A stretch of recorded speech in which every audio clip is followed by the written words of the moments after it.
If you had to pay 12 months of rent up front to get a place, what would he say? It sounds like a scam, but it's actually legal, and I've been investigating the story for CBC. I spoke with 8 newcomers who told me they paid up to 12 months of rent to land a place in the city. You pay because other way you will have no housing. We were just like, is this or we don't have any other place to move? One tenant told me she and her husband wiped out their life savings, $28,000, to pay a year up front when they came to Toronto from Peru. When I first heard of this, I thought this must be illegal. So I checked with lawyers and housing experts in Ontario. I learned that this is basically an unregulated gray zone in the rental market. And the experts told me it leaves many newcomers and other would-be renters vulnerable to exploitation. In Ontario, a landlord can only legally ask a tenant to pay for first and last month's rent up front. But here's the catch. If a tenant offers to hand over more money, landlords can't accept it. A realtor told me this has become the norm and says more realtors are suggesting their clients do this. That's because the newcomers they work with usually don't have credit scores, recommendation letters, or job history in Canada when they first move here. So newcomers use cash to prove they're reliable. The agent would call me and say,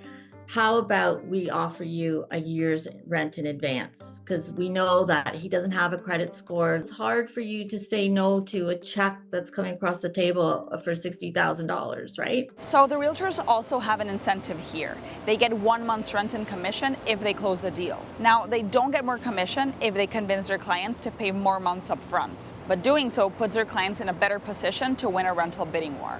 And what about the landlords? I spoke with Elaine Page, a paralegal in Ontario whose clients are 95% landlords. She says landlords are trying to protect themselves from things like fraudulent credit score documents. She says some tenants are submitting fake credit score documents and fake employment information, and then they don't pay.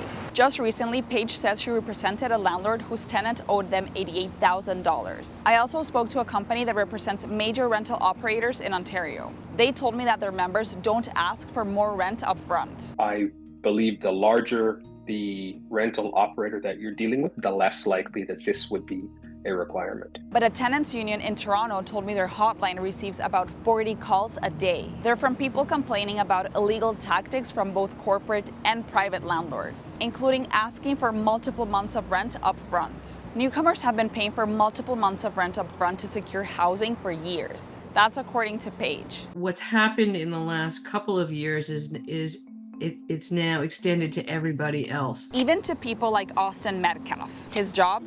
A tenant and landlord lawyer with a good credit score. 2 years ago, he says he was nudged by a couple of realtors to pay multiple months of rent up front if he wanted to secure a condo. Metcalf and Page say this is now affecting non-newcomers too because of the record low vacancy rate and bidding wars between renters. Now, renters can complain to the landlord and tenant board in Ontario, but it's backlogged for 3 to 4 months just to get a hearing. Not really useful for someone trying to find housing. The board declined my interview request, but told me that landlords and tenants can submit a written request to shorten the time to get a hearing. The board also said it's implementing strategies to reduce backlogs. We asked the housing ministry what it was doing to prevent this practice. It pointed us back to the landlord and tenant board and encouraged renters to take their complaints there. Have you paid months of rent up front, or do you have another rental story to share? Let us know in the comments.